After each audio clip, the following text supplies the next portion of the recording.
ఇప్పుడు మనం 2025వ సంవత్సరం మార్చి నెల 1వ తేదీ నుంచి 31వ తేదీ వరకు ద్వాదశ రాశుల్లో 3వ రాశి మిథున రాశి వారి జ్యోతిష్యం భూత భవిష్యత్తు వర్ధమానం ఎలా ఉందో మన జానకిరామ్ని అడిగి చూద్దామండి. చదువు, విద్య, ఉద్యోగం, వ్యాపారం, ఆరోగ్యం, సంసారం, కుటుంబ బలం, యోగ బలం, అనుకున్న కోరిక, రాజకీయ రంగంది, కళారంగంది, కుటుంబ స్థానంది, ఆరోగ్య స్థానంది, చదువు స్థానంది, చేసే పనిది ఎలా ఉంది చూడు జానకిరామ్. ప్రశ్న యోగం మిథున రాశి వారి జాతకం ఎలా ఉంది?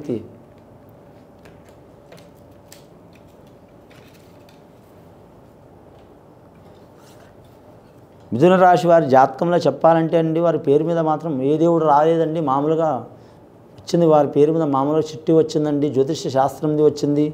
నవగ్రహాల్లో రాహు మాత్రం మంచి బలంలో ఉన్నాడండి. వారి పేరు మీద యోగ స్థానంలో ఉన్నాడు. రాహు ఉచ్చస్థానంలో ఉన్నాడు. రాహు ఉచ్చస్థానంలో ఉన్నందు వలన మాత్రం వారికి ఎటువంటి ప్రాబ్లం వచ్చినా తొలగిపోయే అవకాశాలు ఉన్నాయండి.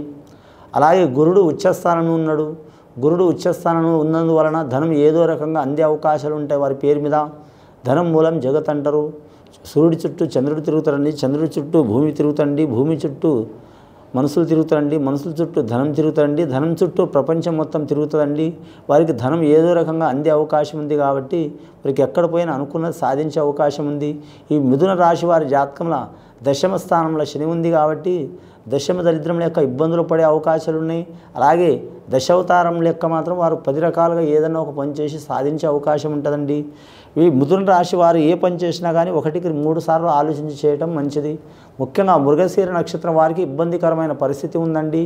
ఈ మృగశిర నక్షత్రం వారు సుబ్రహ్మణ్యేశ్వర స్వామి ఆరాధన చేయటం, అలాగే పెద్దల ఆస్తి ఉన్నా, స్థలం ఉన్నా, భూమి ఉన్నా అమ్మకుండా ఎంత రిస్క్ వచ్చినా అమ్మకుండా నిలుపుకోవటం మంచిది. 3వది మాత్రం పెద్దల గౌరవం కాపాడటం మంచిది. 4వది పెద్దల మాట ప్రకారం నడవటం మంచిది.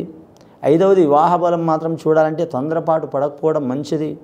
6వది మాత్రం కుటుంబానికి ప్రాముఖ్యత ఇవ్వడం మంచిది. 7వది వీరి జాతకంలో మాత్రం విరోధాలు పెట్టుకోవడం మంచిది. 8వది అందరితో సన్నిహితంగా ఉండటం మంచిది.